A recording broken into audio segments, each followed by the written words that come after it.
Okay, it's Greg Rand. We're back to Rand on Real Estate, 77 WABC. The website is gregrand.com. That's where you can ask questions, comment on the blog, post up your case studies, and engage the show, and maybe we'll have you on the air. I'm talking here with Paul Adler, creative real estate genius, and we were just talking about a big stinking pile of factory on the waterfront in Yonkers, New York that had a negative value of $400 million, and he was charged with the task of selling it, and he came up with a new purpose for that property while the environmental cleanup was coming up or was going on. So, Paul, give us the moment when you had the epiphany. What did you see, and when did you get clued in that there was a possibility this thing could go from factory to something unexpected? Well, a call came into our real estate office looking for a building that was 30 to 40 feet high and somewhere in the range of 5 to 10,000 square feet big. Now, that animal in suburban New York just doesn't exist. And one of the things that came to mind after I was about ready to tell the caller that the animal doesn't exist, that we couldn't serve their needs, I remembered after having walked through this property that we had, the former BICC cables factory, that had a negative $400 million value, that there were some very unique buildings on that campus that maybe if we had some vision, and that's what it's about. You need to have vision, that we were able to redevelop this property into the use they needed. Well, the call that came in, Greg, was a call to film The Legend of Sleepy Hollow. The legendary producer Tim Burton and Johnny Depp and others in the movie needed a big sound stage. There was nothing available in New York, and one of the buildings that we were able to reconvert from an electrical test lab into a movie studio was a building that was 30,000 square feet, 10 stories high, and no columns. To give you a little bit of an imagination of what that would be like, imagine a building was big enough to park the space shuttle. Space shuttle, okay. So this was a laboratory that was built for, what did you say it was for? It was to test wire and cable. Okay. It was like Dr. Frankenstein's lab. Okay. They created 5 million volts of electricity, and they used to shoot it at cable, and they had the big balls with the lightning bolts coming out of them. Okay. And the building just happens to be built in a way that made it perfect for a soundstage. It didn't have any vibration. It was soundproof, and of course it was as big as all hell. Okay. So you envision turning a defunct factory into a soundstage, and you happen to get that epiphany. Now, how do you go about making that happen? I mean, you can't just say, okay, this is an environmentally toxic site, but everybody come on down. Come on, Johnny Depp. Park your Prius over here and come on down into the pollution pit. How does that go from there? Well, we were taking a look at the property. One of the things that I think real estate visionaries, and I think real estate is probably one of the last bastions of entrepreneurialism that has vision left in it. We took a look and started to find out what parts of the factory really had the contamination in it and what parts didn't. As it turns out, this stage was this building, this 30,000 square foot building, was the only building that would be left out of the environmental envelope that needed to be cleaned up. And so we were able to immediately occupy it with a 6-month movie that needed to be filmed in New York. And New York, as you know, was one of the founding states for the film industry, and we were able to put together a very creative partnership between the film studio, the state of New York, and the owners of this building.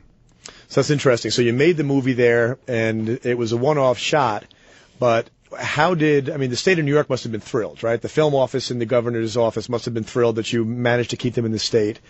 When you're dealing with an environmental cleanup, we know that government agencies get involved, that making sure you're doing this right, making sure it's safe for people to be there, and making sure that the polluters pay their fair share. This was all going on while you're using it to create a film?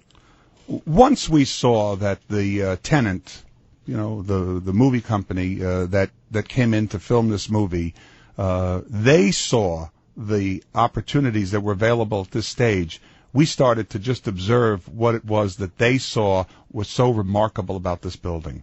We didn't know. I've never made movies before, not movies that I want shown.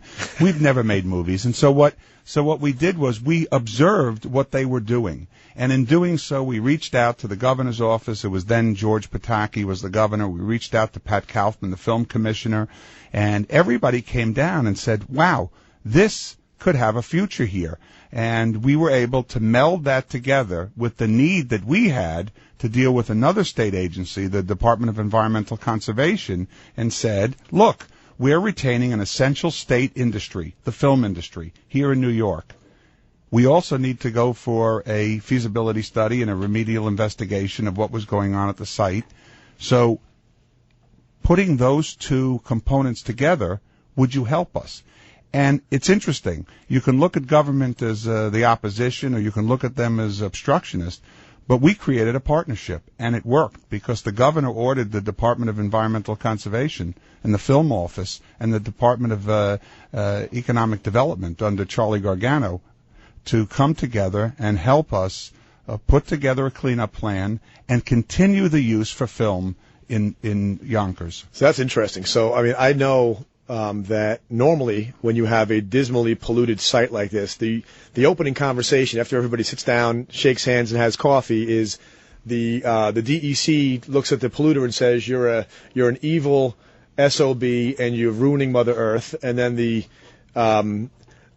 corporate owner turns around and says, well, you're an environmental terrorist, and that's where they open the conversations up, because the obstacle here was the environmental cleanup. And there are other sites just a few miles away from this property that are decades into the cleanup process, because for the very reason that the environmental side and the corporate polluter side have been at each other's throats since the first part of the conversation, that sex appeal of the film industry was that essential use, that it could not have gone from factory to condo. It couldn't have gone from factory to factory.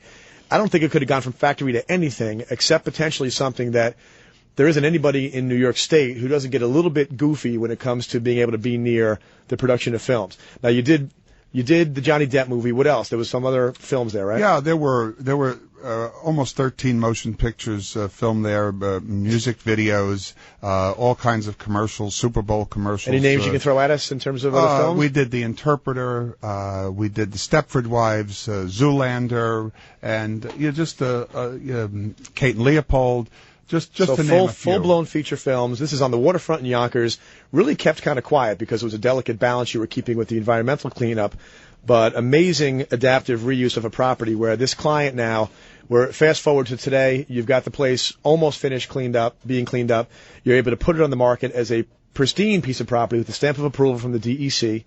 And now it can be whatever they envision, whether it be a film studio or maybe the highest and best use is apartments, or who knows. Or maybe both. Maybe both.